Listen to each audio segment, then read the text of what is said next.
I would like to explain your SLP poem and what we expect from you for this project. This project, first off, is due next Friday, March 15th, 2013. The objective up here says this SLP project is meant to apply what we learned in poetry. Directions: write your own narrative poem. It can be plain, free verse, narrative, or ballad. Or lyric poem can be plain, free verse, lyric, a sonnet, or an ode. About your SLP experience so far. It can be a story about one of your volunteer experiences, narrative, or it can be a poem that simply expresses your feelings about your experience, lyric. Your expectations are the following.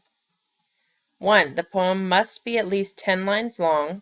I don't care if it's one big stanza, 5 2-line stanzas, 2 5-line stanzas, etc. It just must be no less than 10 lines. 2. The poem must have a title that is not simply SLP poem. 3. It does not need to rhyme. 4. It must contain at least 3 different literary forms within it. These forms include, but are not limited to, simile, metaphor, personification, alliteration, couplet, idiom, allusion, internal rhyme, end rhyme, approximate rhyme, hyperbole, rhythm, refrain, which means chorus, irony, and/or imagery. Remember, you need to use only 3 of the ones I listed. For reference, you can see these pages down here. When you turn in your poem, it must be typed or neatly written in ink. And when you turn in your poem, it must also identify what type of poem it is, and you must identify the 3 literary devices you decided to use in it. I'd like to show you an example of a poem. This one's called My Daycare Service. I had to watch little kids. It required opening a lot of lids.